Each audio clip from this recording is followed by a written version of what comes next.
Welcome back to Between the Vines. We are almost over here at the Jersey Shore at Renault Winery. What is this, Egg Harbor Township?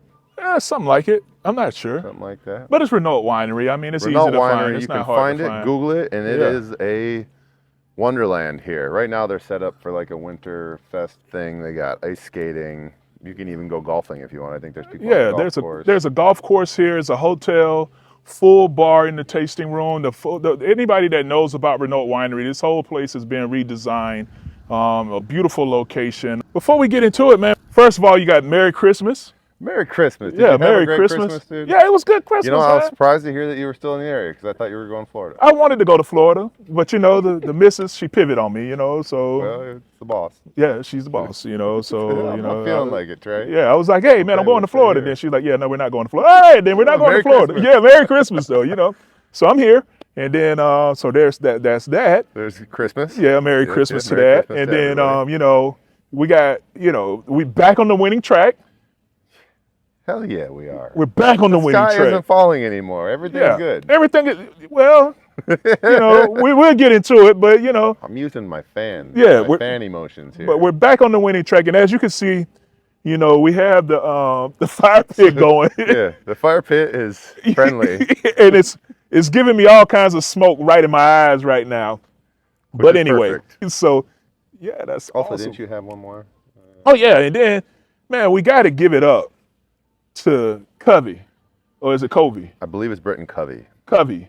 If you say it fast enough, nobody will know. Yeah, if you just throw it out there. So I'm going to go Covey. Yeah, Britton so, Covey. yeah, so, you know, he went out there and had a heck of a day out there as a punt returner. And because of his production on special teams, he caught his first pass. Well, you know, yeah, you got the coach, you know, campaigning for the Pro Bowl after the game and everything. So Yeah. he's obviously a contributing player. So cheers to all of that, man. Cheers to all that. Yeah, cheers. See you, Trey. Yeah, Glad good we're to in see you person too. today. What we're drinking right here is the American Champagne. Yes, American Champagne by Renault. They're one of the only places that can carry champagne on the label because of their age, how long they've been here. They've been grandfathered over, you know, because usually for you to have champagne on the label, you have to be from France. From Champagne. Oh, yeah, you have to be from Champagne, France. But Are you crying?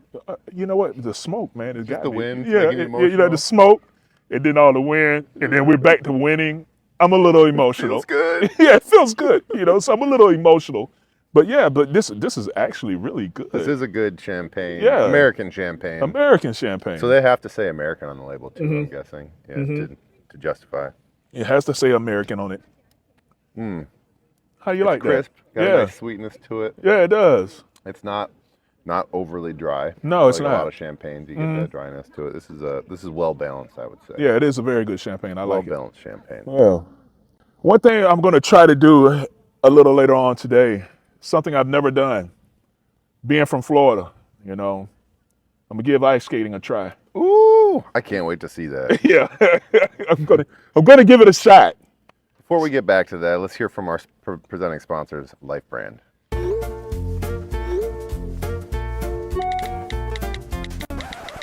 Let's face it, we've all posted things we regret. That's why we created Life Brand. Life Brand connects all of your social media accounts and then scans them for potentially compromising posts. With just a few clicks, you can delete old, potentially harmful social media posts so they're gone for good. It's fast, easy, and protects your privacy. Stay in control of your online reputation. Visit lifebrand.life today. That smoke really caught on. Oh man, it is really. It's like I'm sitting here watching it. it's just right in my Scream face, fast. dude. Like I'm over here, I'm crying. Like, yeah, get some. All right, so now that we're, you know, settled in, we did our toast. Yeah. You know, and Mr. Covey was part of the toast, but that does bring a little. Do you think that the focus is wrong here when you have coaches and players campaigning for themselves to make a Pro Bowl on social media now? I'm not a big fan of it. You know, Because it seems like it's just taking this whole focus now where guys create their own campaigns. Yeah. Well, you know, they're probably not putting together the graphics and stuff. They have a team doing it or whatever. But, like, I don't know. To me, the Pro Bowl was always a thing, and maybe that's why I never made it. But it was just a thing that, like, you know, it's a cherry on top. It's not something that you try to get into the Pro Bowl. And when you're campaigning to get into the Pro Bowl, you're trying to get into the Pro Bowl. Yeah. You're not just trying to play your best ball and then you so happen to make the Pro Bowl. Yeah, it's become a popular. Well, it was always kind of a popularity contest, but you had numbers to back it up. Right. You know, it's a little different when you're talking about linemen because you can't track everything that a lineman does. You know, you just got to be good enough to make it. But you know, when you got everybody out here putting together little commercials, you're putting ads in, it's your social media thing, you know, and I guess, you don't like it? So you're starting to come over to the old school, you know what I'm saying? Like, you know, you're now becoming like, hey, man, yeah, I'm not a fan of social media, but I can see how it could be a distraction in someone's career. Or a team, you know? Yeah, but everybody's campaigning for it, and you know. So what, you thought that I'm like in the social media generation? No, but you know what I'm saying? Because usually you'll say, if I said that, you'd be like, hey man, you're getting a little, your age, you know what I'm saying? So now, here you are, you know. Well, it's a nice little change up. Yeah, dude. I appreciate it. Welcome over. Well, you have turned 40. The longer my beard gets, the grayer my hair gets, you know? Yeah, dude, to me, it just seems when we were playing, if we saw somebody doing that, campaigning for themselves on any interview that they got, or, you know, we would think that they were trash. We'd be like, what are you doing, dude? Man, it's taking me back to, what's that, Napoleon Dynamite? Vote for me. The Pedro shirt? Pedro. Well, it's campaigning. That's exactly what it is. Yeah, I mean, you know, it's like you're back in high school again. And it's like, you know, hey, vote for me for president or whatever. I mean, come on, man. I mean, you know, to me, I didn't think that, you know, it's all about getting as many retweets as you can. Were you in student government? No. I think you would have been great in student government. I think, you know, they had me as a safety patrol one time, and, you know, you had the little flag, and I dipped it in a bed of ants, and then all the ants, and I flicked it on somebody. So that was probably about it for me, you know. Yeah, they were like, all right, that's it. Yeah, you're done. What grade was this? Yeah, I was like, you know, elementary, moving on to middle school. Okay. You know, when you be like the safety patrol, you had like, yeah, I was a junior. Yeah, where you got the little orange, like little, you know what I'm saying, like belt thing with the badge. Yeah, and they gave me like the little flag, and I'm trying to tell everybody, and somebody was messing with me, so I just kind of stuck it in the ant bed and got it nice full of ants. Here, fly. All types of ants. Yeah, there you go. Here, take that. You know, so that was pretty much it of my safety patrolism. You know, yeah. Well, you know what else was nice to see besides us winning? Mm-hmm. Was the Cowboys losing? Oh yeah. You know? Oh, that was awesome. Not just losing. Oh yeah. Pretty much getting worked. Oh yeah, Miami just really put it on them. It was a beautiful Christmas Eve gift. Yeah. You know, to kind of just get you going, get the spirits going leading into our game. You know, to go in and just watch Miami just go out there and destroy them. And my brother-in-law is a big time Dallas fan. So, you know, I was able to text him and just give it to him a little bit. And then we also saw the Niners lost too. Oh, yeah. So what are all the implications of all of this at this point? I have no idea. Playoffs? Yeah. 'Cause when I was thinking about it, the Eagles and the Niners now have the same record, or they have one game better than us? See, I don't, you know what I'm saying? Like, you know, when they were like, oh, yeah, we got the tie, we got this game. Yeah, it's just win. You know, I never really paid attention to that. I know, but we have to worry about, hey, are they split? We got to split. They beat somebody somebody beat us. We have to just win, and that's what the players should focus on. Yeah, that's it. Just focus on it. We're sitting here talking about football, drinking wine. We're not players anymore. I know, but I don't know. That's just too much for me. All right, what are we moving on to? Next up, we got a port. I'm expecting this to be a little strong and a little sweet. And I like it. And it is good. And it is strong. It has a nice little bit more punch to it. I swear my grandpa made port. Yeah, I think so. I got all this homemade wine down in the basement that I was tasting. Oh, okay, yeah. And when I was, you know, obviously of the age and stuff. Mm-hmm. But this is what it tasted like. And I just thought that it was kind of like he didn't know what he was doing. Oh, yeah, no, he was making strong wine. Yeah, he was making good wine, we man. We need to add the brandy. Yeah, throw a little brandy in there. There you go. Yeah, it is good. It's not super strong though. No. There's not like a crazy alcohol. No, it's not it's not a super strong port, but it is a nice smooth. But it is a little sweet and well balanced. I would say it's well balanced. Yeah, absolutely. That seems to be my trend today. Well balanced. Well balanced. Yeah, that's good, man. As long as we're moving in that direction. So, man, let's talk about. We'll like the Eagles attack. Absolutely. I felt like when you go back and you look at the game, I thought that, first of all, first thing you notice is how the run game got going. I felt like, that little fake quarterback power handoff to Swift to the left, man, that was a beautiful, well-designed play. That was some creativity we've been kind of waiting for. Like, absolutely. And I think that play is going to have other layers to it. I think that once you start getting that little read off of it, you're going to see some passes coming off of that as well. Yeah. Just because of the way it's set up. I thought that was an excellent design play. I thought that overall, the offensive line, protection was solid. I don't think Kelsey had his best game. No. I thought there were a couple of mistakes out there just by Kelsey. Giving up a little edge. He had the false start. I think Jordan Mailata had a false start. But I thought overall, when you just look at it as a whole, when they started getting the run game going, man, you could just see the movement that was created when they're, and I tell everybody all the time, man, when you start talking run game, man, you're operating in Coach Stout's wheelhouse. Yeah. You got like Christmas past, ghost of Christmas past vibes going on right now with the smoke rolling to you. You're talking, the smoke's coming out of your mouth. It's just everywhere, man. It's all good. It's all good. We're just taking it all, man. We just out here, man. It's a beautiful time, though. I mean, you know how it is when you sit around the fire pit. You don't really care about the smoke. Nah, man. You just go ahead and hang out and you gotta make your own smoke. That's what you gotta do. Yeah. Swift, I thought Swift looked great, too. I was really happy with how he ran. He seemed to run with, like, a little bit of anger to him.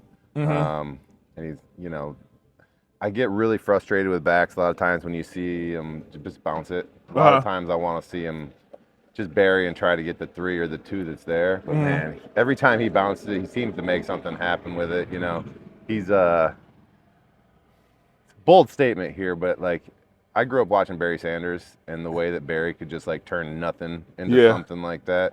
That's kind of what I was reminiscing about this game, and seeing him just kind of pop up in there and be able to, turn it into a big play. I was happy with how they ran the ball with him. You know what? I won't go Barry Sanders. No. I mean, I know I shouldn't go there.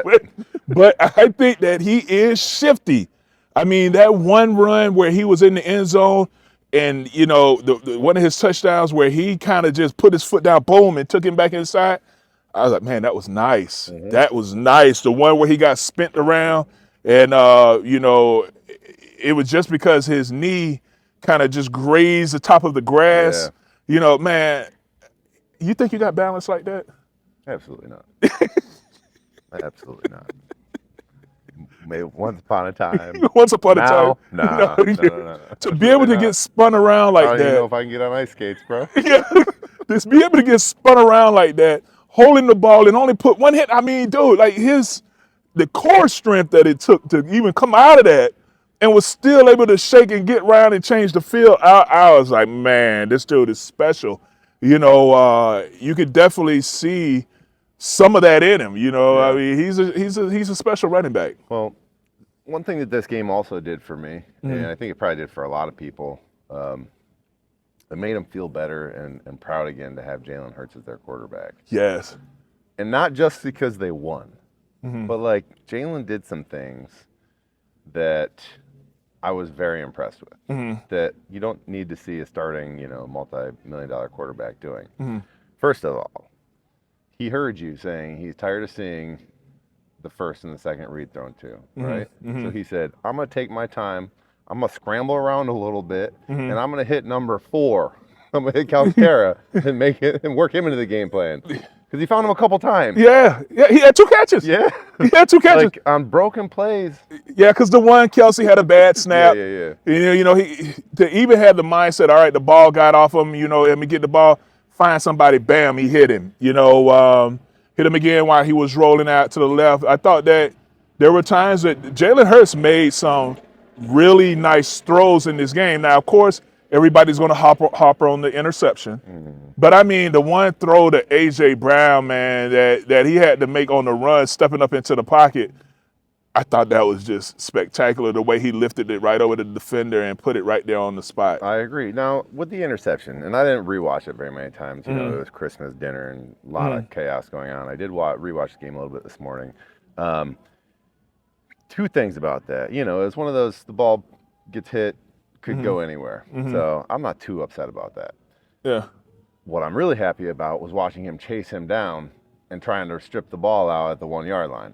When he got the horse collar? Yeah, I don't care. Yeah. I don't care, bro. Because even more so, Yeah. he could have messed his fingers up trying to get him in there in the jersey of the horse collar. Yeah, yeah, So, yeah. like, dude, he's out there. He's trying to win. He's trying to make a difference. He could have easily just let him walk in the end zone, but he's, like, sacrificing possible broken fingers, dislocated, you know, pinkies. Yeah. Try to get this ball back. Yeah. I love that. Yeah. Not only that one time Yeah. did he throw himself in harm's way for the good of the team, but you also saw him Throw a block. throw a block, or maybe not a block, but he got He in got the in way. the way. Yeah. He got in the way. Delivering a block, but he got in the way. He got in the way. He got in the way. Sometimes all you need to do is just get in front of them and fall down. Yeah, just kind of just, hey, just create some space. You know Back what? on the Hertz wagon, dude. Yeah, yeah, I'm back on it, man. Back on it. Yeah. He won, and he showed plenty of like sacrifice for the squad. Dude, I think he gave it up, man. I think he came out there and did what he had to do.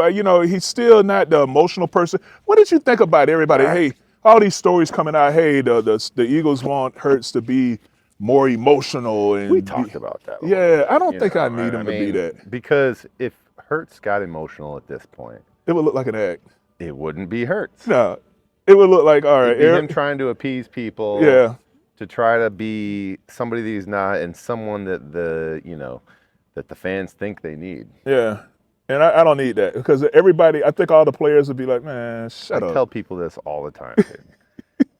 Philadelphia, if you want to be liked in Philadelphia, just be real. Just be Because real. they will sniff out a phony in a Oh heartbeat. man, they would, and will light you up. Yeah. So like, the last thing we want Jalen Hurts is to be anything but authentic. Yeah, just be what you So if are. this is who he is, just keep doing it. Be okay with that. You know what I'm saying? He's not going to be the guy that's going to be fire and brimstone, slamming his helmet on the sideline, No. and all of that. Hold on, wait a minute. Okay, we're going to get back to the game, because you saw Travis Kelce slam his helmet in the game, Yeah. and then Big Red had to check him. Yeah, well, All right. Red checks everybody once in a while. Big Red will, he will check you. I've you been know. checked. I've been checked too. And then, but to see Patrick Mahomes go over there and yell at his offensive line, Yeah. We've been yelled at before. by who? You don't remember Don coming over and being fiery a couple times? Talking to us or who? Trey, you were. He was talking to us? We've been yelled at a couple times. Really? Yeah. Shit, I don't Nothing remember that. like quite like that. Yeah, okay, yeah, nah. Well, see, I think that. I remember one time he kind of came at us like, where he like, he got upset Well, because he you got know, hit people out of can- bounds. People can try to be inspiring and like think they're uplifting, but it just really comes off as like, hey, pick your shit up. Yeah, Don yeah. came over a couple times. Like, hey now, come on, we got this. You just got to do your job. Oh, okay. Something like that. No, Yeah, you no, just I kind of blew blocked that out, I Yeah. guess. Yeah, the oxygen on. But you it seemed go like there he was and like, go. it seemed like he was fussing at them a little bit, I don't know if Patrick Mahomes is necessarily turning out to the person that he wants to be. Yeah. Because I don't know how I would receive that. Celebrity, maybe it's starting to get to him. He's just not himself anymore. Yeah, I don't know how I would receive that as a player. Like, you come over there, you like mouthing off like that, dude. Like, I mean, like, I get it. If you want to come over and it's like, all right, hey, come on, man. All right, yeah, all right, cool. But you're not gonna come over and just start talking shit. That ain't no. If Jordan Mailata wanted to get up after a 3 and out or something and walk on down to Jalen and be hey, Yeah. you need to complete the ball. Yeah, because that's a two-way You need to road. do your job. Yeah, like, because I mean, like, if you feel like you can come and do that, there, because I remember one time we had a situation where Five kind of says, because he got hit out of bounds, he was like, man, y'all just gonna let him hit me like that? I'm like, shit, dog, you get rid of the ball, Throw it. throw it, then you don't have that problem, but you're not gonna come talking crazy. I mean, like even seeing Tom Brady, like, when he be talking crazy, I'm like, I'm glad I didn't have to deal with that. See, I think that that's one of those things where, like, a quarterback, and I think that a good quarterback who has a solid relationship with his offensive line knows that relationship and knows, like, the limits. Yeah. You know what I mean? Yeah, Like, yeah, maybe yeah, Pat yeah. Mahomes just bought all these guys these golf carts, and Yeah. he's like, you know what? I'm gonna go down and give him a piece of my mind because Yeah. I just dropped all this money on them. Yeah, I just and now they're out bought here y'all making me look as like a fool. That's $4,000 worth of golf cart right there. I need your ass to pick it up. That's what I'm saying. So like nobody knows that relationship quite like those guys do, but I'm sure that there's plenty of times where the quarterback thinks these guys will understand. Man, you can take this motherfucker back, dog. You ain't gonna be talking to me Bro, like that. I live in an apartment. I don't need a fucking golf cart. Yeah, no, you can take this bitch back, dog. You ain't gonna be talking to me like that. But no, I think I think maybe we didn't get yelled at because Yeah, quarterback because that you got wasn't really the relationship. Yeah, no, you got to know your audience. I don't think it would have been well received. Yes. Especially with Runyon. Oh God, ain't no telling how that. Oh You man, think that's why Westbrook would always Donovan be down there talking like, oh man, they're blocking like shit today, and all of a sudden Westbrook would be like, I got this. That's why Westbrook always came down and was like, hey, come on now, guys. Yeah. Hey, come on now. Yeah. Westbrook could come down there and clap us up. You know what I'm saying? But you don't come talking crazy though. You know what I'm saying? Westbrook knew that if Don came down, it was just gonna be fireworks. Oh, it's going to be like, what are you doing? What are you doing? No, we're not gonna do that. But anyway, so back to the game. All right, so I thought that our offense, there was a little bit more creativity. You know what? There was someone that asked me something, and it made me think. Someone asked Trey something. Yeah, she was like, and where my son works out, this lady that trains at the gym. She was like, you know what? Do you think the Eagles are playing possum going into the playoffs? Country girl. Huh? Yeah. Country girl. Because that's not something you really throw away. Possum, not really. It's not a term. You don't really throw that out there. Environment. Yeah. So yeah, she was like, you think they playing possum? And I'm like, huh. Like, how much possum would you play though? So okay. So, right, playing possum is playing dead. Yeah. Just so everybody understands. Yeah. Right? Yeah, I mean, like go in the Urban Dictionary, look it up. Is it Jennifer Schmucks? Yeah. Where he plays dead? He plays. I think it is. Oh man. Anyway. Yeah. I don't think that's a real strategy that an NFL team would implement. No, especially not with this city. You can't do that. You better give it everything you got. Got out that you were playing possum. Yeah, then it would make it, all right, okay, maybe, but you better be on fire. I don't know. I think they'd be like, how dare you waste our Sundays? Exactly. I took off for this last year.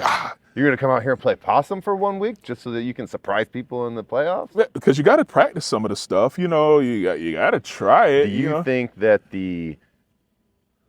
hold on, let's drink wine first. Yeah, let's get to it. Well, first of all, before we get to this next wine, hear from our sponsors, Pinot's Palette. So, what's the perfect night out? Any night spent at Pinot's Palette. Pinot's Palette. Paint, drink, have fun. Sign up online for your class today. Yeah. Pinot's Palette. Yep. Great Pinot's place. Palette. Yeah, great place, You man. go out and have some fun. Yeah, come paint with me, man. You don't have to be an artist to go to Pinot's Palette. Just throw some paint on the canvas, man. You just come in, bring your own wine. It's a BYOB. Bring your own wine, hang out. Come throw some paint on the canvas with you. Yeah. All right. So our next wine is here at Renault Winery is their Meritage. Mm-hmm. So it's a red blend. Yeah, it's a red get some blend. of that smoke in it's your also, face. Yeah, it's a Bordeaux style blend. Bordeaux is in France, and so there's 5 wines generally that could make up a Bordeaux, and any mixture of the 5 could be a Bordeaux style wine, and those wines are a Meritage. A cap what? Oh, that was me for the graphic. Okay. Throw the graphic in there. All right, there you go. Anyway, I know what I wanted to bring up. Yeah, there you go. Yeah, Yeah. We're talking about trickery and maybe playing possum because I didn't think this was actually something that could happen. Do you think they practiced fumbling a kick return when their own player run into each other? That definitely was not on the script. Not on the script. No, that definitely wasn't in the script. I was like, oh no. Yeah, Zacchaeus. I love him as a player, Philly kid, you know what I'm saying? But now you got to get in the weight room, man. You can't have the kickoff guy just throw you into the return, man. Throw you into Boston Scott. The man threw him into Boston Scott. Well, let's just think about this. Okay, this is a wide receiver, right? And a lot of times on kickoff, you've got linebackers coming down the field. I mean, dude, now listen. First of all, I mean, you got to have cojones. Yeah, I will never do kickoff. No, I would never do kickoff, punt return. No. I don't want none of that. Because I mean, you got to. I mean, you know what I'm saying? Like you got cats coming down there with just bad intentions. They're coming downfield, but you can't get thrown into the. No, you can't get thrown into the ball carrier. No, and then trying to like do this jumpy thing. Yeah, and the way you got thrown into him, it's like he threw you to where you were going in that direction, and then when he threw you, you were going back this way, and then you're right there face to face with Bob Scott. Boom, caused the fumble, and then after that, there were no more kickoff returns. They was like, you know what? I'm just glad we got through some of that adversity like that. Yeah, you had the fumble. That could have made a team crumble. Well, because you had that, and then you had where you had man, who's 14? 14, the running back. Oh yeah, Gainwell. You had Gainwell and Boston Scott kind of get back there together, and it was kind of like I got the ball. All right, and then after that, they were like, all right, you know what? We're fair catching it because we're done here. Oh yeah, get some of that smoke. Get some smoke. It's great. Yeah, it's awesome. Yeah, man. Fire. Anyway, pits, the Meritage. It's a blend. Meritage. Bordeaux blend. Yeah. Beautiful wine. It's good, man. That is good. Yeah. This is good. It's brighter than I was expecting it to be. Yeah, it is. I would say like almost like a little strawberry-ish in there. You get that? Yeah. It is. Yeah, definitely a little strawberries on the palate. Yeah, I like that. Right? And it's kind of a medium body. You know what I'm saying? Yeah. So who's our medium body? Oh yeah, we're talking about Hassan Reddicks. You know what I'm saying? The Hassan Reddicks of the world, of the wine world. Yeah. The pass rusher where he throwing the thumbs up, thumbs down. That's the gladiator thing, right? I don't. Has somebody talked to him about that yet? Has he said anything about that? Where he gets it from? No, I think everybody pretty much knows from gladiator. We just kind of like we all went with that. The Caesar. Yeah, the Caesar thing. I don't know. I guess that's what he's. I don't know. I think someone has asked him what it is, and he kind of. I don't know. I missed the report on it. But then shout out, man, to Van Sumeren, number 57, the linebacker, stepping in, made some big plays for us. Nope. No yeah, man. You know what I'm saying? Got some base. Van. Yeah. Ben, not Van. Ben, number 57. Came in. I thought he played good. Yeah, I thought Ben he did great. Van Sumeren. Who did he come in for? He came in for Moreau. Oh. But I thought that he played. Morrow or Moreau? I don't know. Now you see now. Okay. Well, I'm just saying, dude. So I'm terrible with names. I am terrible with names. Marrow is spelled similar to his last name, but without an A. Morrow. Yeah. Like tomorrow. Like tomorrow. So Morrow. Because then the island of Dr. Moreau Uh-huh. is spelled like, I believe, very like French with like a Bordeaux ending, like a E. Oh, okay. E-A-U-X or something like that. Very nice. I think. I have no idea. But it's number 57. He did a great job. Yeah, so I'm gonna go with Ben Van. All right, so he stepped in. Ben Van. Ben Van, because the other part of his name is VAN capital SUMEREN. Number 57, Van Sumeren. Well, that's Sumerian. Okay, there you go. No, Sumerian. There's no I in there. Okay. Some of the first people, the Sumerians, supposedly. Say what? All right, so it's Ben Van. All right, number 57. Rabbit hole. So number 57, he stepped in, man. I thought he played well. For someone, I think he was a rookie. Stepped in and I thought he played well at linebacker. Now, I think that one of the things that you could talk about that the difference with defensive coordinators and how things are going is that the linebackers are a lot more physical and playing downhill. Yes. Yeah.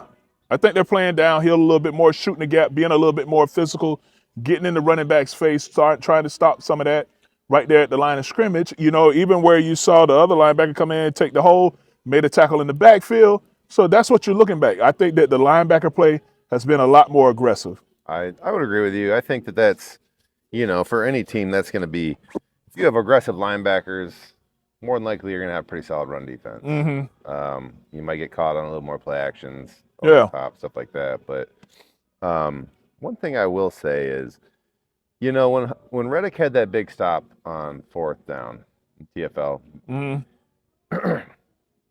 I've been in scenarios where there's miscommunications before and somebody doesn't fan out and block the end, you know, and we get stopped for a big play. What do you think happened there? Because nobody blocked him. And Well, the tight end was over him, and the tight end went down like almost 2 gaps. Like he was Yeah. like I stepped down. Oh no, there's nobody here I'm supposed to block. I'm Yeah. gonna go make it look like. Yeah, I think what he did was he started out wide, then he shifted down, and then that just threw everything off, you know, and then he just hit the gap, and then boom, there you go, tackle for a loss. Yeah. You know, one of the things that I think that is really good about Hassan Reddick, man, is that the way he penetrates and gets upfield. Like if I was a offense coordinator, I would never run a quarterback boot to his side.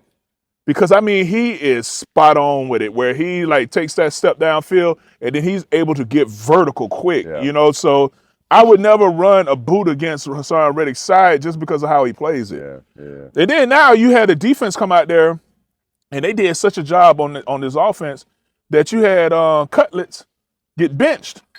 So yeah, I saw that happen. Did he get benched or was he hurt? I think he got benched. Yeah. You know, because even when they talked to the coach about it after, he was like, "Look, I was trying to create a spark." You and know, it helped. It I worked. was actually worried when Tyrod Taylor came out. Yeah. Because I know that Tyrod, you know, he's very experienced, spending a lot of ball. It's not going to be like bright lights for him. He's not going to have any of that overwhelmingness. And I would not have been surprised if Tyrod came out and like led a charge, which he almost did. Yeah, he almost did. I think this would have been a totally different game if he started. Yeah, yeah. Do you think that sometimes a persona of someone, and this probably seems very stupid, but the Tommy Cutlets persona, it just like, it was very New York. Mm-hmm. You know what I mean? It was a gimmick. Do you think that has any weight in him actually being the guy over Tyrod Taylor? Because to me, it seemed like when Tyrod came out there, I was like, oh shit, Tyrod's on their team? Yeah. I was like, why isn't he the starter anyway? Well, I think that when Cutlets got out there, it was more of the, you know, he had created some energy, you know, and I think the team was rallying around him. He had made some good plays, you know, everybody, oh my God, he's doing well. There was an awesome story behind it. You know, the NFL loves storylines. Yeah, they sure do. You know, and I thought the story was awesome behind it, but then, you know, he got out there, man, and, you know, and Story's over. Oh, yeah, story's over, you know, because this is a totally different environment. This is a totally different environment. They asked him like the rowdiest crowdy that he ever played against, and he's talking about sometime when he was in high school. Oh yeah, you ain't ready for what's about to happen here. This is going to be something totally different coming into Philly, man. And yeah, because he talked about like, oh yeah, the rowdiest crowd was when I was in high school. High school game. Yeah, I played at Bergen Catholic or something like that. Whatever, Joe Schmo High School, and they were very tough on me. All right, oh yeah, you don't know tough. You come into Philly now, you know, and he was done by half. To the point where I think did he go to street clothes at halftime? Well, I don't know about that. Oh, okay, well, but he was done. If he went to street clothes, that would make me think that there was an injury there. Yeah, his pride. If he went to street clothes, Yeah, his feelings were hurt. There was. I think his pride was dislocated. If he went to street clothes. He sprung his pride. Because then Tyrod gets hurt, and they're like, "Ah, shit! Go put your clothes back on." Yeah, you know what? So hey, we're gonna, you know, hey, let's put a spat on his feelings and get him back out there. What do you think about the defense, dude?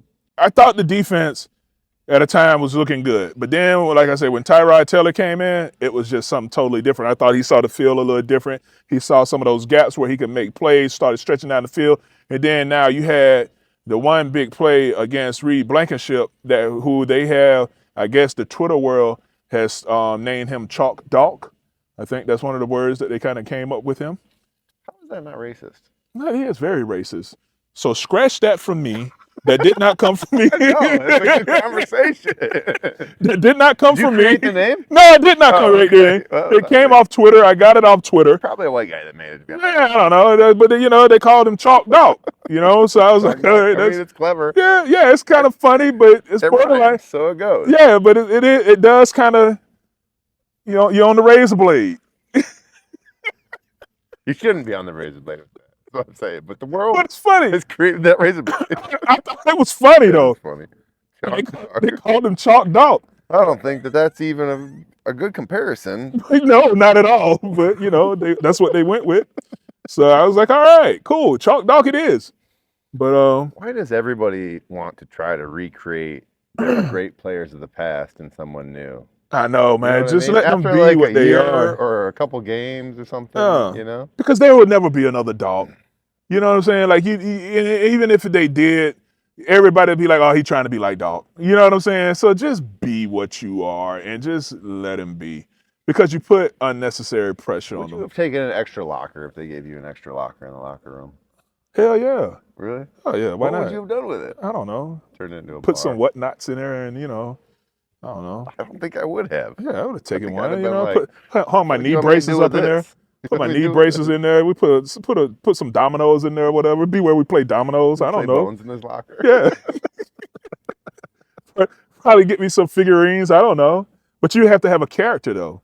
So like I don't know what my character would be, Hey, Yeah. let's all think about Trey's character Trey's comic book character. If Trey was going to take on a persona Persona. of a comic book character, who would it be? And it has to have figurines because that's you what gotta have. That's what. yeah, it has to have the top- figurines. That's what the shelves of the locker. Yeah, that's what it's all about, because you had Weapon X and it was all Wolverine. Okay. Now, since we were down in that end of the locker room Mhm. where they always put all the double lockers and guys that were probably going to get cut through camp and stuff, Yeah. if they were all sitting there, 3 guys in one locker, Yeah. and you were sitting there With 2 your lockers. extra locker with Yeah. all your figurines up and stuff, Uh, would you feel like a little weird, or would you just be like, enjoy your locker before you get cut, guys? Yeah, pretty much. Because it's Because you put in the time. you put in the time. Because most of the time, you know how it was, man. Like most of the time with some of those young cats, I'm like, man, I ain't waste time trying to learn their names, man. You know what I'm saying? Because I'm like, dude, you're gonna be gone in a couple weeks. So I mean, that's kind of cold. I'm glad Trey learned my name. Well, you made it. Most of those guys, I'm like, That's why man. you didn't talk to me till week 4. Oh, I'm joking. yeah, no, we were cool from jump, No, man. Trey Yeah, was a but great vet. Yeah, but some of those young cats, I'm like, man, what's your name again? You know what I'm saying? Like, It's tough, especially the other positions. yeah, It's tough to remember the guys that are in the room. But yeah, man, when you got all those guys, man, because I mean, when you go into training camp, what you got about 80, 90 guys in the room, 90. and you're gonna cut that down to 53, man. All right. Today's Between the Vines wine word of the day is brought to you by Birds Nesting, which we'll hear from the owner and founder in a moment. Today's wine word of the day is corked. And you may hear people talking about a wine that is corked or appears to be corked.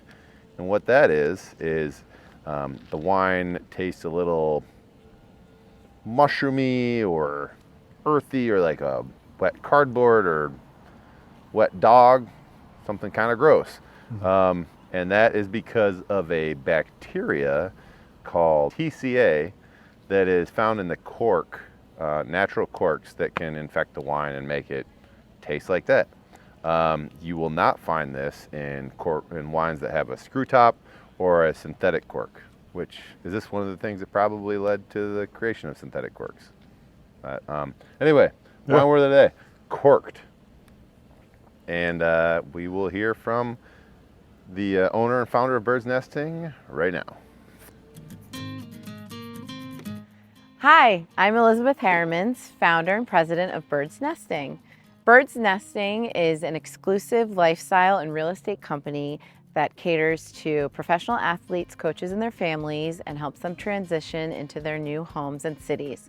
Please visit www.birdsnestingphl.com for more information. Birds Nesting for an easy landing. Hey, So this is a Chardonnay from Renault. yes, this is their their Chardonnay. Thank you. Thank you for backing me up. Yeah, I was backing you up. You know what I'm saying? I'm just kind of giving you, yeah. I'm your wingman. It's good, though. This is good. Yeah. Here's your question. My question for you, Mm-hmm. and it's really hard for me to figure this out right now with the smoke blowing in my face. Uh-huh. Is this oaked or unoaked? I can't tell. with all the smoke because we're getting a lot of You know, oak you right can't now. tell till you guess. It's Yeah. 50-50. You could be Yeah. right. We could both be right. I'm gonna say it's unoaked. Yeah, no, it does taste like it's unoaked. Like it's a naked Chardonnay. Yeah. Yeah. But it's good Steel. though. Yeah, Steel aged. Still aged. We could be totally wrong, but we're not. But we're sitting in here with I'm pretty confident with it. because we're just hanging out at the fire pit, you know, Yeah. just chilling, There's man. smoldering fire. Yeah, A lot of smoke, yeah. less flame. Chestnuts roasting over an open fire. Okay, Should we just try to push through or you want to move? let's just finish it. Okay. All right, so let's just wrap it up. All right. Yeah. So All this right. is Renault's Cabernet Sauvignon. Yeah, Cabernet We're tasting Sauvignon. here for the final tasting. I'll finally tell you, it's a good wine. This is a little fruitier tasting than I Mm-hmm. feel like most of the cabs the Cab Sauvignons that I taste. Yeah, It medium is body. good though. Yeah. Yeah, nice medium body wine. I like it. Not a big heavy boy, but yeah, it's No, medium. yeah, definitely medium body. I'd say it's bright on the palate. Mm-hmm. I'm also getting some more like red fruits in here, like some raspberry maybe or something. Like that. Yeah, some of the dark fruits, black fruits, Oh no, I was gonna go with red fruits. red fruits. Okay. Yeah. I don't know. A little brighter. This smoke has had me in a headlock for obviously the yeah. soot that you're ingesting is gonna take it into more of a black fruit genre. yeah. I've been taking in a lot of smoke Let me ask you about this. from the fire pit.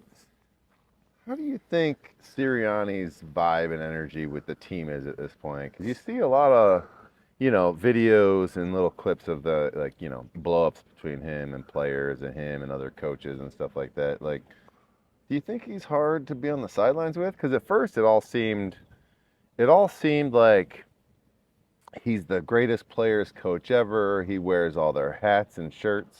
Yeah. And they all love him. Uh-huh. And now, like, we've seen instances where, AJ Brown for one has gotten into it with him. You see Devontae Smith kind of, and this could all just be something else, but you've seen it with Devontae Smith. Now you're seeing it with one of the D-line coaches, Jeremiah Washburn. It looked like they were getting into it. Now, do you think these are just heated moments of loud talking? Do you think that this is getting so many competitive people together on the same thing with the same goal that they feel like they know the best way to do it? Yeah. Or do you think this is just a clash of like personalities? I think it's just a clash of personalities. I mean, when you got a bunch of alphas in the room, you're going to have little spats. You know what I'm saying? So at the end of the day, he's the head coach. So, there are going to be some things that's going to be said in the heat of the moment. And then now the thing that was interesting between he and Washburn was that the game was over. Yeah. So what was being said at the end of the game that you felt like it had to be all that? Well, another thing that's interesting about that is you see Devontae right there. Yeah, Devontae's there. Almost like he's in that conversation. Giving a side eye, like, all I need you to say it one more again. Because, the one thing that I take from that is I'm like, wow, Devontae's not just over there, like, listening to, like, his position coach. Like, he's up there in the mix of the game in some sort of conversation with a defensive coach. Yeah. You know what I mean? And to me, I think it's impressive for a young player to be doing that. I don't think it's great for every young player to be over there doing that, but that just shows to me a level of interest that he has in the game rather than just worrying about what he's supposed to be doing. Yeah. You know what I mean? Which is I think is strange to see for such a young player. Yeah. Like Devontae. Yeah, and I don't know what the discussion was all about. I know Sirianni came out and said that, look, there are going to be situations between players and coaches and coaches and coaches.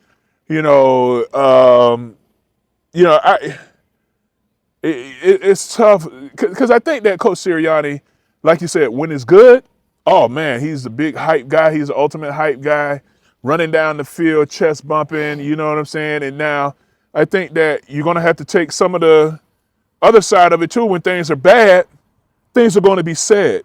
And the thing I think about some of the players that everybody doesn't receive that well. Yeah. You know what I'm saying? So if you're going to bark, expect for some barks to come back. And, now y'all can hash it out afterwards.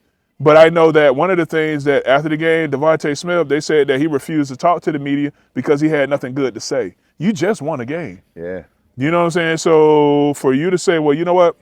I'm not going to talk because I don't have anything good to say. There was definitely something out there that's Well, happening. maybe that just feels like maybe, and just maybe, he thinks that the issues that the Eagles have had are still there. Oh yeah, and absolutely. that they were just glossed over because they won the game. Oh well, yeah. Everybody knows the issues are still there. The issues are definitely still there. Yeah, you won, but this was a team that you should have walked through the Giants. But instead, we're sitting at there, the nail biter at the end of the game. Like, please don't let them Don't score. lose this game. Yeah, don't score. Please don't let them score.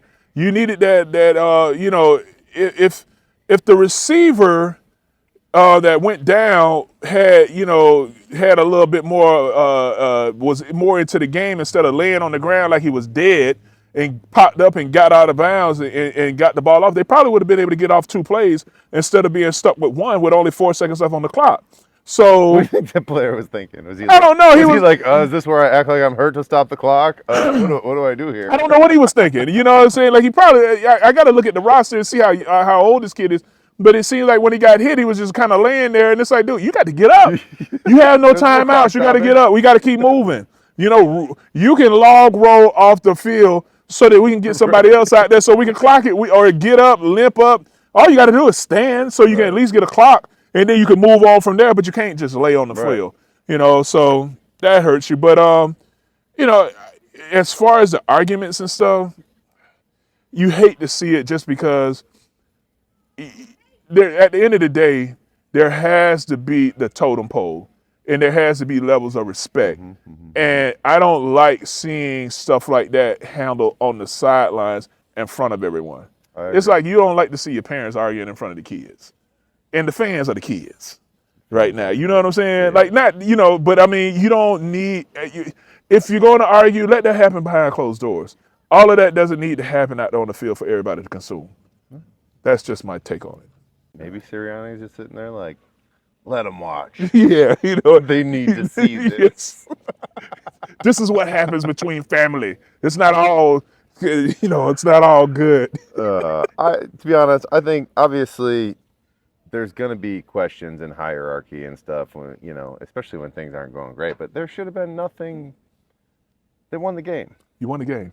You know what I mean? Talk about it when you're watching film because you're going to see what pissed you off again. Yeah. There's no need. You're not going to fix it right there, especially because you haven't seen the film on it. Yeah. So the argument, I don't know what it was about. I don't know why, what the situation is, but there are definitely still some issues that need to be corrected. Yeah. I just don't like seeing it unfold in front of everyone. Yeah. Because in front of everyone, it needs to be a unified front. Now, once you get behind closed doors, have at it.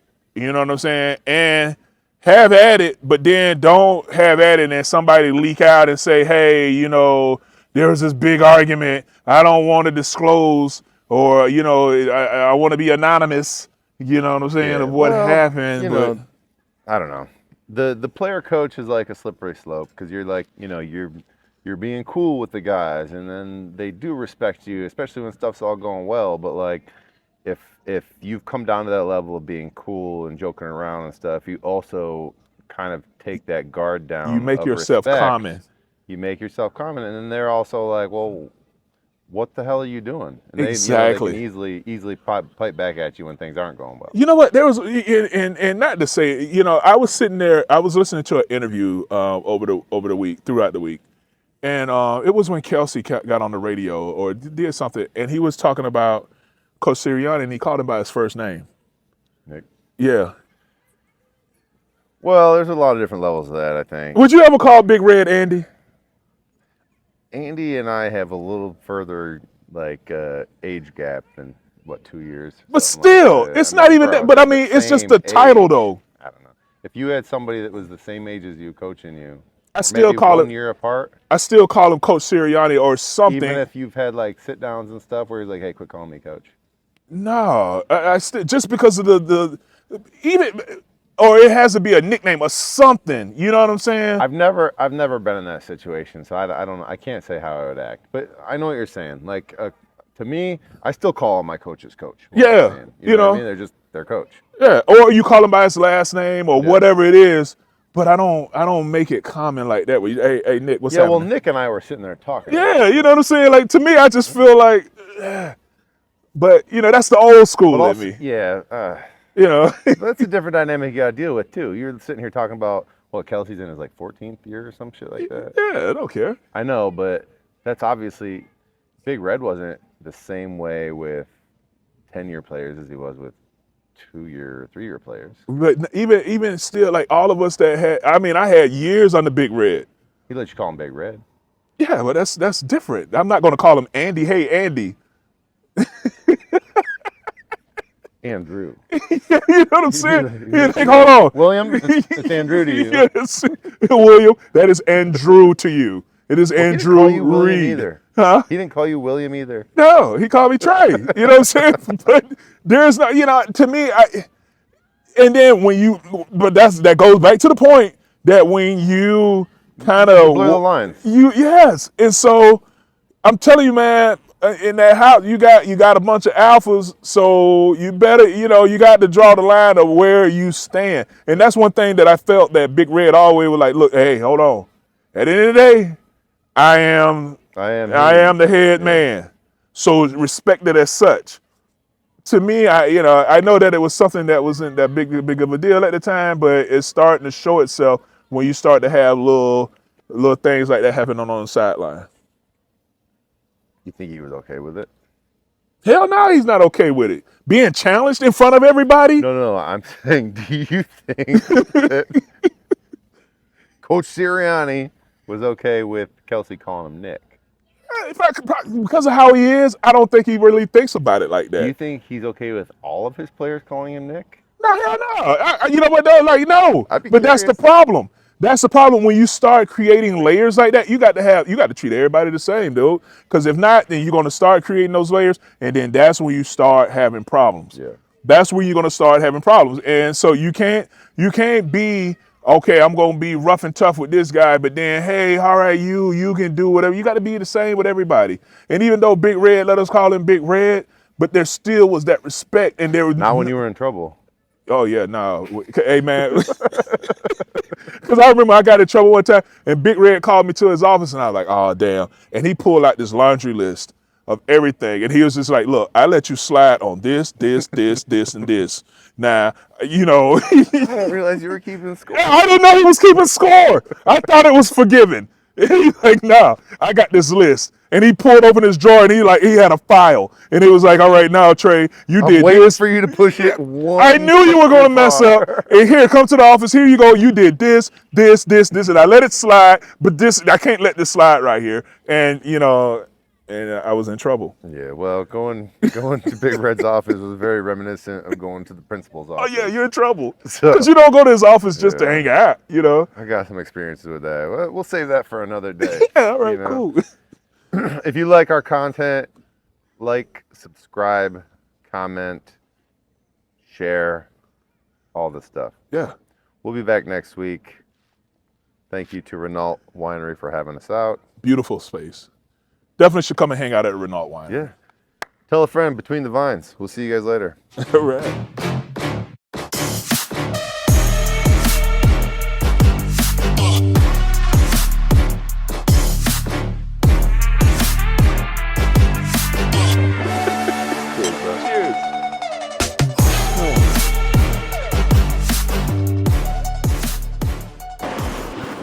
Hey, little kids moving around me too quick. Got me nervous. Oh. What? Oh. Every time I get a little more, start feeling comfortable with it. Yeah. Like I feel my knee giving. Oh yeah, that's it. I did it. Yeah. I skated. Yes.